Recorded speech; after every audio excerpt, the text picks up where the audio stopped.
হয়রানি করা, ছিনতাই করা, ব্যাপক অর্থে বলা যেতে পারে নানান রকম অত্যাচার, জুলুম, নির্যাতন, রাহাজানি, ছিনতাই, সাধারণ মানুষকে জিম্মি করে রাখার নামই হলো সন্ত্রাস। দেশে আছে না নাই? এটা আসতে বলুন, দিন সময় ভালো যাচ্ছে না। আজ বিভিন্ন কারণে ডিপার্টমেন্টে গেলে জমি নিয়ে হয়রানি আছে না নেই? আছেন নাকি জাগে আছেন? বলুন বলুন, তা বলুন ঠিক কিনা আমার ভাইরা। কিন্তু কোরআনের এই অনুষ্ঠানে লোক দেখা যায় না। এখন কোরআনের অনুষ্ঠান হয়েছে যাত্রা প্যান্ডেলের মতো, সাইডে বেচা কিনা করা। কথা বলছেন না? কিন্তু এই সবগুলো বন্ধ করে দিয়ে কোরআনের অনুষ্ঠান যে আল্লাহর অনুষ্ঠান, কোরআনের অনুষ্ঠান যেখানে হয় সেখানে জান্নাতের বাগান হয়ে যায়। সুবহানাল্লাহ বলে। তো সুতরাং এই জান্নাতের বাগানটাকে আমরা দুনিয়াতে চাই না, আখিরাতে চাই। তো দুনিয়াতে যদি আপনি জান্নাতের আশা নমুনা ভালো জায়গায় না উঠা বসা করেন, কিয়ামতের ময়দানে জান্নাত কি পাওয়া যাবে? তো অথচ এখানে যদি একটা মমতাজের গান, কিশোর আসিফের গান দিত, এই ময়দান মনে হয় জায়গা তো দূরের কথা, পিঠের পরে লোক বসার জায়গা থাকতো না। বড় আফসোস মনে হয় আমাদের যে আমরা বাংলাদেশে মুসলমান, কোরআনের অনুষ্ঠান হয়, হিন্দুরে দেখেন ওই মন্দিরে দেখেন অনেক লোক জায়গা দেওয়া থাকে না, ওখানে কিছু মুসলমান যায়, আমার মনে হয় এরা মুসলমান না, ঠিক কিনা করবে নাকি? সুতরাং এই পৃথিবীতে কোরআনের অনুষ্ঠান কোন এমপির অনুষ্ঠান? কথা বলুন, জবাব দেন। কোরআনের অনুষ্ঠান কোন নবীর অনুষ্ঠান? কোরআনের এই অনুষ্ঠান আমার আল্লাহর অনুষ্ঠান। অথচ কোরআনের এই মাহফিলে আমাদের পরিচালনা করতে, প্রতিষ্ঠিত করার জন্য কোরআনের মাহফিল আমাদের অনুমতি নেওয়ার জন্য লাগে পারমিশন, ঠিক কিনা? আর এদেশে অন্য কিছু হলে কোনো পারমিশন লাগে না। তবে আলহামদুলিল্লাহ এখানে আসার পর একটা জিনিস আমার ভালো লাগলো, যে বক্তারা কোরআনের এই অনুষ্ঠানে বক্তারা কথা বলে, রাজনীতিবিদরা কথা বলে না, ঠিক কিনা? কোরআনের অনুষ্ঠানের সম্মান মর্যাদা আগে থাকবে আলেমদেরকে, আর সম্মান মর্যাদা দেওয়া হয় বিভিন্ন জায়গায় ভয়ে আতঙ্কে। আমরা রাজনীতিবিদকে ভয় করে পিছনে না দিই, সামনে নেতাকর্মীর নাম দিই, নেতাকর্মী খুশি হয়। যদিও কোরআনের অনুষ্ঠান আর আমাদের নাম বইছে, রাজনীতির অনুষ্ঠানে কোনো আলেমের নাম আগে আছে? কথা বলুন।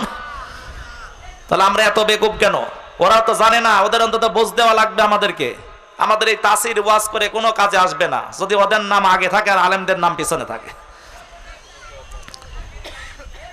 আমার ভাইরাম, কোরআনের এই অনুষ্ঠান পৃথিবীতে আল্লাহ রব্বুল আলামিন একটা দুইটা কিতাব নয়, 104 খানা কিতাব দিয়েছেন। তার মধ্যে 4 খানা বড়, 4 খানার ভিতরে অ্যানালাইজ করে কোরআনুল কারীম, যেখানে কোরআনের কথা হয়, কোরআনের কথা বলা হয়, ওই জায়গায় আল্লাহর রহমত নাজিল হয় 1500 বছর আগে। আমার আল্লাহ প্রমাণ দিয়েছেন, ইযা কুরিআল কুরআনু ফাসতামিউ লাহু ওয়া আনসিতু লাআল্লাকুম তুরহামুন। সকলে বলে আল্লাহু আকবার। সূরা আরাফ 9 নম্বর পারার 15 নম্বর পৃষ্ঠা 13 নম্বর লাইনে 204 নম্বর আয়াত আল্লাহ পাক বলেন, ওয়াইদা মানে যখন কোরিয়াল কোরআনও, কোরআনের কথা বলা হয়, ফাসতামিউ মানে তোমরা সকলেই মিলে চুপ থাকো। কথাকার, তোমরা যদি চুপ থাকতে পারো, আল্লাহ পাক স্পষ্টভাবে জানিয়ে দিয়েছেন, চুপ থেকে মনোযোগ সহকারে চাতক ফাঁকির মতো যদি কোরআনের কথাগুলো যদি শুনতে পাও, আল্লাহ রব্বুল আলামিন লাআল্লাকুম তুরহামুন, স্পেশাল ভাবে আমার আল্লাহ তোমাদের উপর রহমত নাজিল করবে। সকলে বলি সুবহানাল্লাহ। তাহলে আমরা এখানে এখন আছি, আল্লাহর রহমত পাচ্ছি, আর যারা বাহিরে আছে ওরা আল্লাহর রহমত থেকে বঞ্চিত আছে। এখন যদি বলা হয় আপনি মসজিদের ভেতরে ইবাদত করেছেন, এক নামাজের ফরজ যে সওয়াব, আপনার বাড়িতে বলছেন কিন্তু আর এক সওয়াব, এই কথা বলো ঠিক কিনা? তাহলে কোরআনের এই অনুষ্ঠান হচ্ছে আর বারাম, অথচ আমরা এই মাহফিলের চেয়ে বেশি লোক অন্তত জান্নাতের ভিতরে নেই, সব বাইরে আছি। এরকম তো আল্লাহর রহমত পাচ্ছে না। কথা বলুন ঠিক কিনা? এজন্য আল্লাহ পাক জান্নাতের ভিতরে তৈরি করবে, সেখানে কোনো দল থাকবে না, আওয়ামী লীগ, বিএনপি, জামাত। তাহলে আমরা কার ভিতরে আছি? কথা বলুন। একটা উল্টা পাল্টা মনে চিন্তা নেওয়া যাবে না। আমরা এখন যারা আছি দল মত নির্বিশেষে নয়, আমরা সকলে কোরআনের অনুষ্ঠানে আছে, জান্নাতের ভেতরে আছি। এখানে যার ভিতরে এরকম মনোভাব ভাববে আমি আওয়ামী লীগ, আমি বিএনপি, আমি জামাত, কোনো দল থাকবে না, আমরা সকলে দল থাকবো কার? বলুন। এই মুহূর্ত থেকে আমাদের তওবা করে নিতে হবে।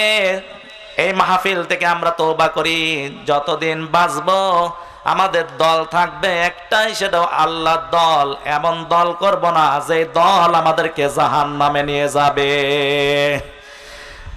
সূরা আরাফে ফাআনজাইনাহু ওয়া আহলাহু ইল্লা ইমরাআতাহু কানাত মিনাল গাবিরিন। সকলে বলে আল্লাহু আকবার। এখানে বাস্তব প্রমাণ।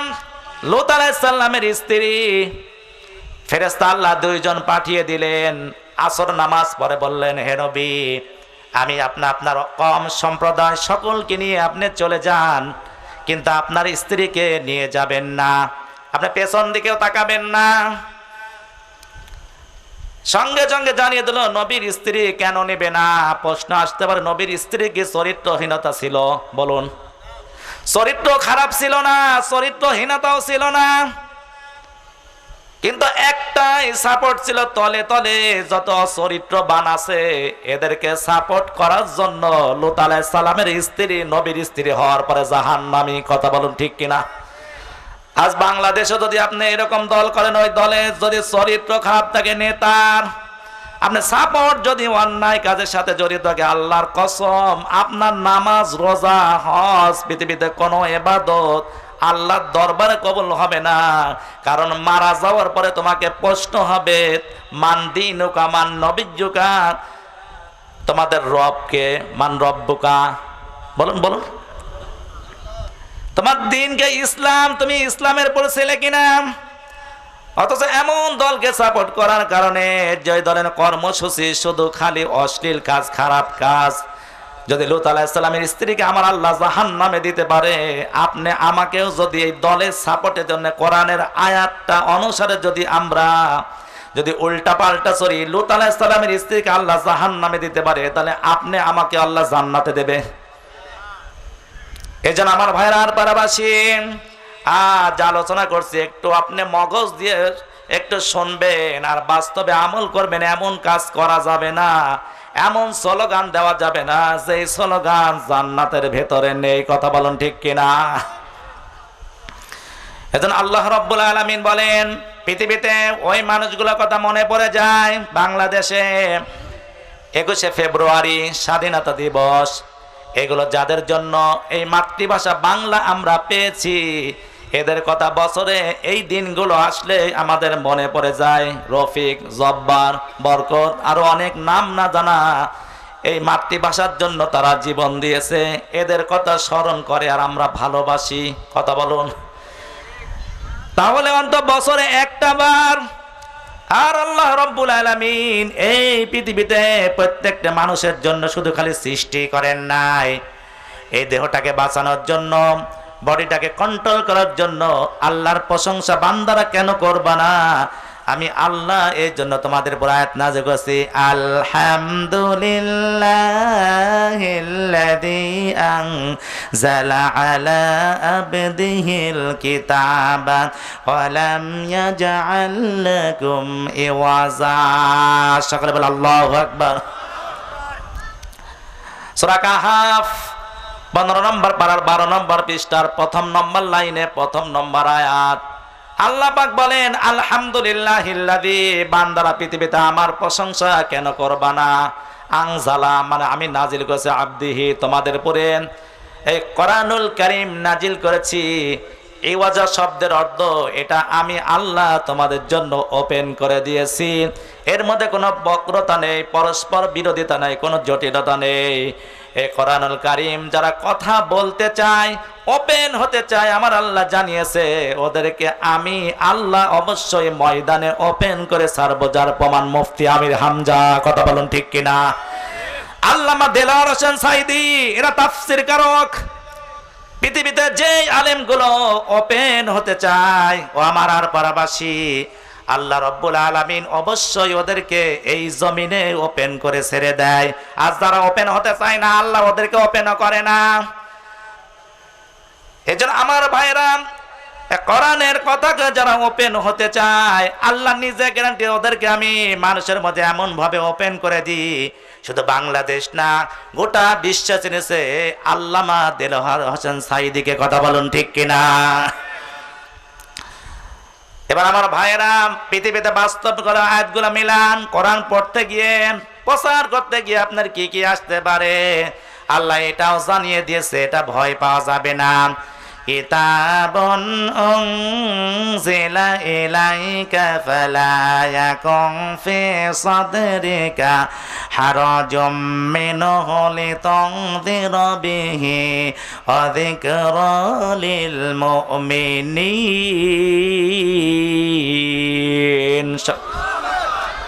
সূরা আরাফ ৮ নম্বর পারা ১০ নম্বর পৃষ্ঠার ১ম নম্বর লাইনে ২য় নম্বর আয়াত থেকে বলছি।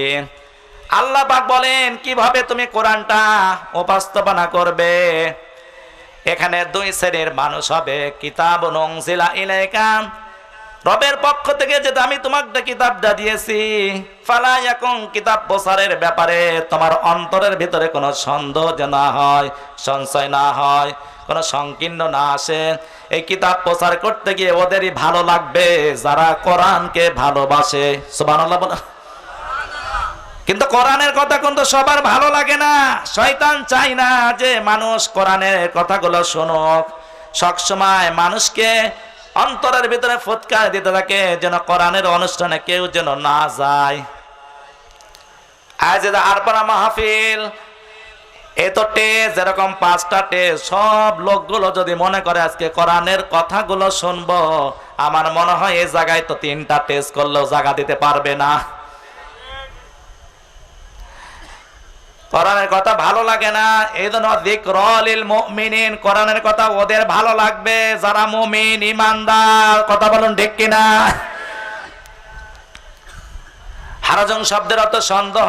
কিতাব প্রচার করতে গিয়ে তোমার অন্তরের ভিতরে কোনো সন্দেহ যেন সৃষ্টি না হয়। এই কিতাব প্রচার করতে গিয়ে তোমাকে মিথ্যা মামলা দেবে। এটা আমি বাস্তবে মিলান। মুফতি আমির হামজার কোনো অপরাধ ছিল? কথা বলুন। বিনা অপরাধে 32 মাস জেল খেটেছে। এক একটা দিনের হিসাব কিন্তু দেওয়া লাগবে বাংলার জমিনে মানুষে। এক একটা সেকেন্ডে কোরআনের কথা যার বললে বাংলার জমিনে মনে হয় যেন আসমানের রহমত নাজিল হচ্ছে। সুবহানাল্লাহ। তাহলে এবার আয়াতের সাথে মিলে যাচ্ছে। এই কিতাব প্রচার করতে গিয়ে তোমাকে মিথ্যা মামলা দিবে, জেল দিবে, জরিমানা দিবে, বিভিন্ন বনে অপমানিত করবে, লাঞ্ছিত করবে। আমার কোনো অপরাধ ছিল না, আরমবাড়িতে অন্তত 2 বছর আমাকে টার্গেটে ফেলে দিয়েছিল। একটাই অপরাধ ছিল, ভাস্কর্য নিয়ে যখন কথা বলেছিলাম, এই ভাস্কর্য আর মূর্তি কিন্তু আলাদা আলাদা ভিন্ন করেছে ওরা যারা তৈরি করেছেন। কিন্তু আমার ভাইরা, আমি এক্সাম্পল দিয়েছিলাম, গ্রামের ডিম শহরে হয়ে যায় কি মামলেট, গ্রামের চুলা শহরে হয়ে যায় ঘুগনি।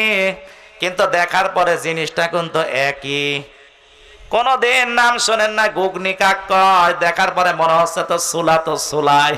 এবার ঘুগনি নাম হলো কি করি? সারা জীবন ডিম জেনে এসেছি, ডিম থেকে এখন মামলেট হইলে কি করি? তাহলে জিনিসটা কিন্তু একই নাকি? কথা বলুন। ঠিক আমি এইটাই বলেছিলাম, 18 কোটি মানুষকে কোন কায়দায় বোঝাতে যাচ্ছে যে ভাস্কর্য আর মূর্তি যে আলাদা আলাদা এক না। কথা বলুন ঠিক কিনা? এই কথা বলাতে অন্তত 2 বছর মাহফিল বন্ধ ছিল। আমার এই কোরআনের কথা বলাতে অন্তত দেখবেন যারা ওপেন হতে চায়, কোরআনের কথা বলতে চায়, ওরা অন্তত একবার না একবার টার্গেটে পড়বে। কথা বলুন ঠিক কিনা? এজন্য আল্লাহ পাক বলেন কিতাব প্রচার করতে গিয়ে মিথ্যা মামলা, জেল, জরিমানা যা হয়ে যাক, সব কিছু যেহেতু কোরআনটা আমার, আর এই কোরআন প্রচার করতে গিয়ে তোমার যা মুসিবত আসুক না কারো, সাহায্য করার জন্য পৃথিবীর কেউ না জানে তাকে আমি আল্লাহ তোর জন্য যথেষ্ট। সকলে বলি সুবহানাল্লাহ। আমার ভাইরা, আল্লাহ রাব্বুল আলামিন, এবার আসেন আমরা যারা বসে আছি, এই যে পাশে আলেম আছে, কোরআনের কোন আয়াত কোন কথা যদি লুকায়িত রাখে, কিয়ামতের ময়দানে আল্লাহ কাঠ গড়াই তুলবে। এখন মনে করেন যে হুজুর আপনি এত ভালো কথাই বলেন, ইমামতেও করেন, জুম্মাও পড়েন, কোরআনের কোন কথা যদি আমি বলতে গিয়ে যদি লুকায়িত রাখি, কাল কিয়ামতের ময়দানে আপনারা সবাই, সব পৃথিবীর যা আছে সবাই অন্তত অভিশাপ দিবে। আল্লাহ ফিরোজ হামজা এসেছিল আর কান্দি, কিন্তু কোরআনের হক কথা বলে নাই। কথা বলুন। আল্লাহ পাকে বলা ১৫০০ বছর আগে আছে, ইন্নাল্লাযীনা ইয়াকতুমুনা মা আনজালনা মিনাল বায়্যিনাতি ওয়াল হুদা মিন বা'দি মা বায়্যানাহু লিন-নাসি ফিল কিতাব উলাইকা ইয়ালআনুহুমুল্লাহু ওয়া ইয়ালআনুহুমুল লাঈনুন।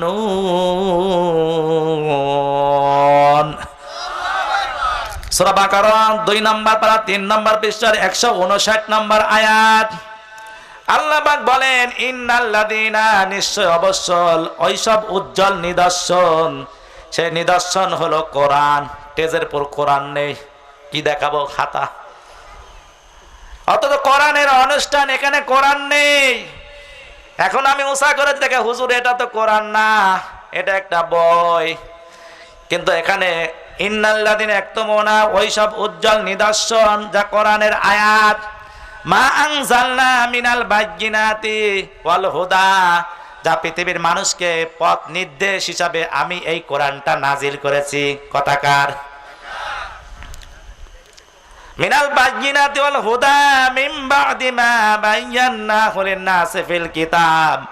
আপনারা সামনে যারা বসে আছেন এরা সব সর্বসাধারণ মানুষ, দায়িত্ব আলেমদেরকে এটা পৌঁছানো, শোনানো। বায়্যিনা মিনাল হুদা, এখন আমরা অথচ কোরআন শোনাই কোন জীবিত মানুষকে না, কোরআন শোনাই মৃত মানুষকে। কথা বলুন ঠিক কিনা? সৈয়দ নজরুল ইসলামের নাম শুনেছেন? উনি একদিন হঠাৎ করে গোরস্থানের সামনে দিয়ে যাচ্ছিলেন, মাইকালা খুব জোরে জোরে গান বাজাচ্ছে। হুজুর কিছু বল, দেখছি ওর মজা, দেখি কি অবস্থা করে। আস্তে আস্তে আস্তে যেতে যেতে হঠাৎ করে গোরস্থান বেঁধে গেছে, সাথে সাথে মাইক বন্ধ করে দিছে। এই বেটা, তুই মাইক বন্ধ করলে গান আরো জোরে বাজা। কয় হুজুর এখানে গোরস্থান, মৃত মানুষ, কয় ওরা কি শুনবে? তুই এতক্ষণ জীবিত মানুষের কাছে শোনালো, ওরা কি বলবে? তো কিছুই বলবে না। তা আমাদের অবস্থা, মরা মানুষ, জীবিত মানুষ আসলে কোরআন সারা জীবন অনুষ্ঠানে আসে নাই, শোনে নাই, মারা গেলে কয় হুজুর একটু কোরআন পড়ে দেন। ওর জীবনে সারা জীবন কোন কোরআন শরীফ পড়া নাই। আর আমরা আজকে দেখেন, এই মরা মানুষের কাছে না, জীবিত মানুষের কাছে না, শব্দের অর্থ হচ্ছে এখানে মানুষ। মারা যাওয়ার পরে মানুষ যে নয়, এটা কিন্তু মানুষ থাকেন, এটা লাশে পরিণতি হয়ে যায়। আজ আমরা সব উল্টা পাল্টা করে সব কিছু নিয়ম নীতি তৈরি করছি, আর হুজুরদের উপর চাপিয়ে দিচ্ছি। এটা না করলে কয় হুজুর তো চাকরি থাকবে না। কথা বলুন ঠিক কিনা? কিন্তু কাজটা সারা জীবন অন্যায় করে আসছে, জুলুম করে আছে, নির্যাতন করে আছে, যা মিথ্যা মামলা, যত রকম অপচয় অন্যায় কাজ করে আসে। কয় হুজুর দিয়ে এখন প্রাইভেট হুজুর দিয়ে রাখলে মানে মাপ পেয়ে যাবে। আমার ভাইরা, আল্লাহ রাব্বুল আলামিন জানিয়েছেন, পৃথিবীতে তুমি যদি মনে করো হক্কানি আলেমের আমি সহবাত হব, অসুবিধা নাই, তোমাকে অন্যায় ছেড়ে দেওয়া লাগবে। কথা বলুন। তুমি খালি অন্তর মন দিয়ে ভালোবাস, তুমি মুখে মুখে শুধু বলবে আলেমকে ভালোবাসি, অন্তর দিয়ে তুমি ভালোবাসবে না। যার সঙ্গে যার মহব্বত, তার সঙ্গে কিয়ামত এমনি হবে না। আপনাকে আলেমদের অন্তত সহবত থাকা লাগবে, অন্যায় অশ্লীল জুলুম সব ছেড়ে দেওয়া লাগবে। আজ আমাদের দেশের রাজনীতিবিদরা আলেমদের সাথে, প্রাইভেট আলেমদের সাথে জড়িত আছে। কয় আমাদের কোনো কিছু লাগবে না, আমাদের ভাড়া করা আলেম আছে। এটা আসতে পারে। কিন্তু বিশ্বনবী মুহাম্মদ সাল্লাল্লাহু আলাইহি ওয়াসাল্লাম বলেছেন নবীজি তার চাচার জন্য দোয়া করেছিলেন, তাও হেদায়েত পায় নাই, পেয়েছিল। আল্লাহ পাক বলেন ইন্নাকা লাতাহদি মান আহবাবতা ওয়ালাকিন্নাল্লাহা ইয়াহদি মান ইয়াশা। সকলে বলে আল্লাহু আকবার। হে রাসূল, আপনি মনে করছেন আপনার পছন্দনীয়, আপনি যাকে পছন্দ করবেন তাকে আপনি হেদায়েত দিতে পারবেন না, তাকে অনুসরণ করতে পারবেন না আমি আল্লাহ যদি না চাই। বিশ্বনবীর ইচ্ছা ছিল যে এমন একটা সময় নবীজি যখন পৃথিবীতে এসেছিল, জাহিলিয়াতের যুগ, অন্ধকার যুগ, যে যুগে শুধু নির্যাতিত আর নিপারিত, নবীজিকে ঘরের বাইরে সান্ত্বনা দেওয়ার মতো কেউ ছিল না। ওই সময় ছিল আবু তালেব, তার চাচা। ঘরের ভেতরে তাকে সান্ত্বনা দেওয়ার জন্য ছিলেন তার সহধর্মিণী খাদিজা রাদিয়াল্লাহু আনহা। এই জন্য নবীজি চেয়েছিলেন চাচার এই আয়াতটা নাজিল হয় ওই সময়।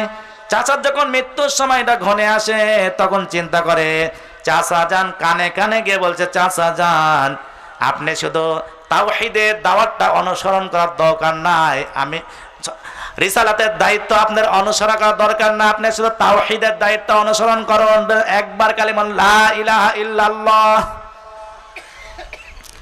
সঙ্গে সঙ্গে এই কথা বলার পরে কাফেরদের সর্দার ছিল যে আবু তালেব, তুমি কি তোমার বাপ দাদার ধর্ম ভুলে গিয়েছিলে যে তুমি আজকে সব ত্যাগ করে মুহাম্মাদের ধর্ম অনুসরণ করছো?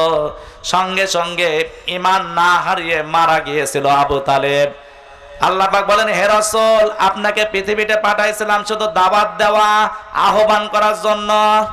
হেদায়েতের মালিক আপনি না, কেননা হেদায়েতের মালিক হলাম আমি আল্লাহ।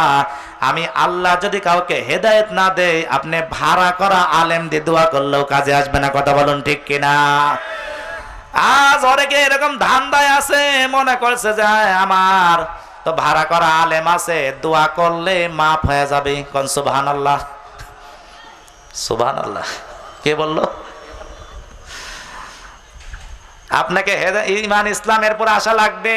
এই জন্য আমার ভাইয়েরা, আমি বলতে চাই, এটা আপনি মরা মানুষকে না, আলোচনা জীবিত মানুষকে প্রচার করা লাগবে।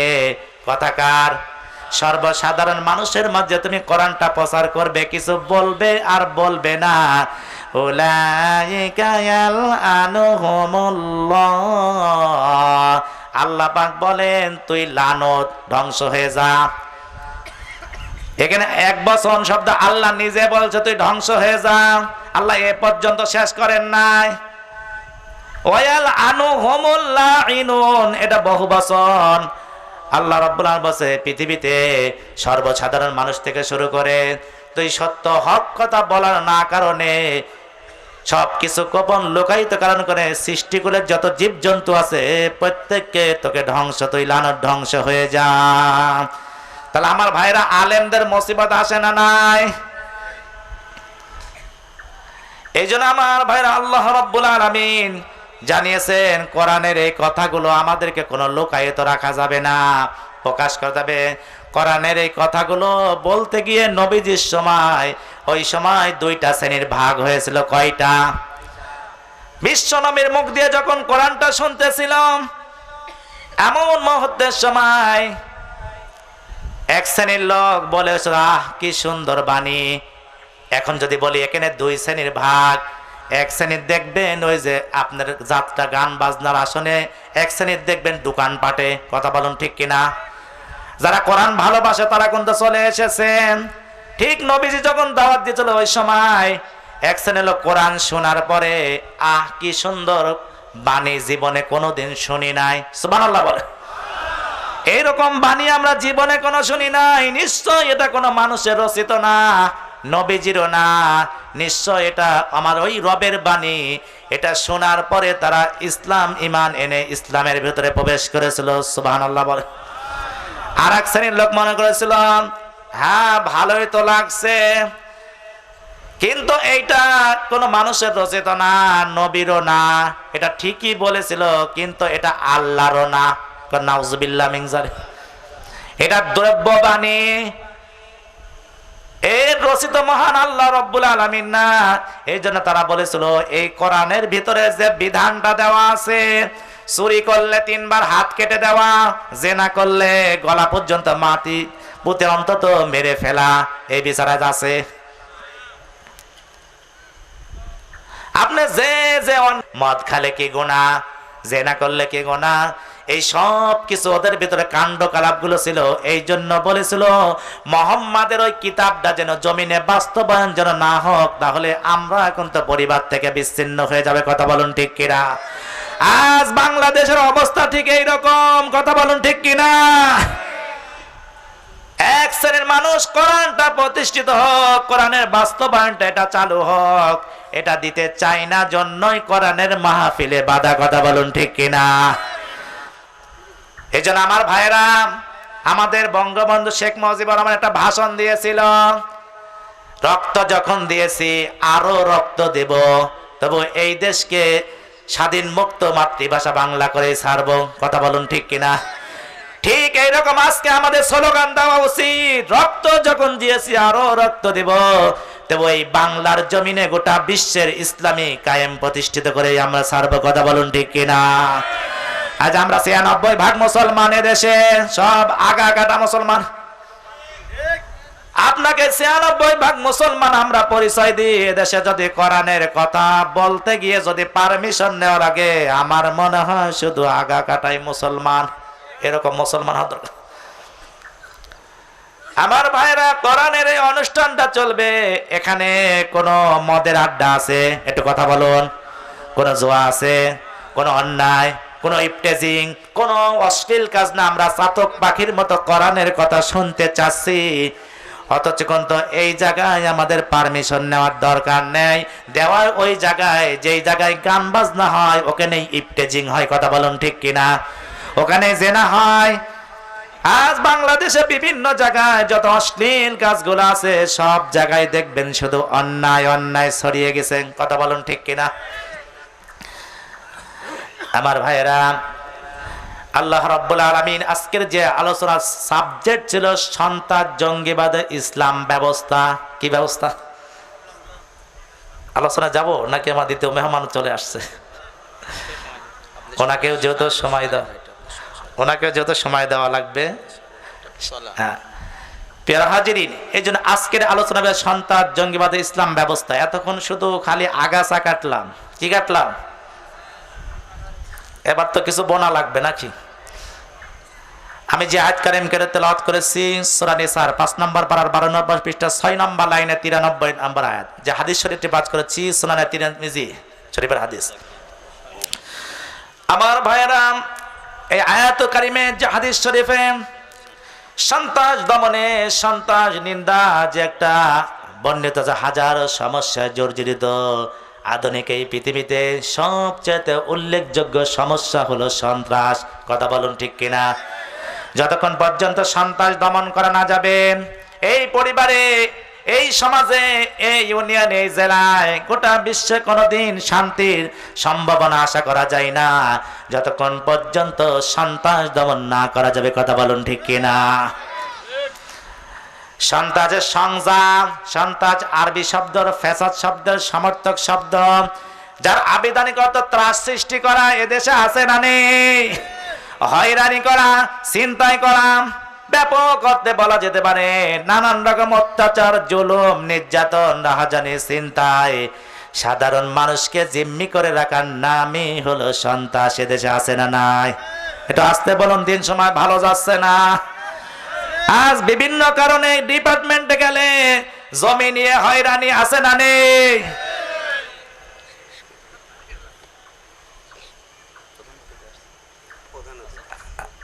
আমার ভাইরা, এই জন্য বিভিন্ন এলাকায় আমাদেরকে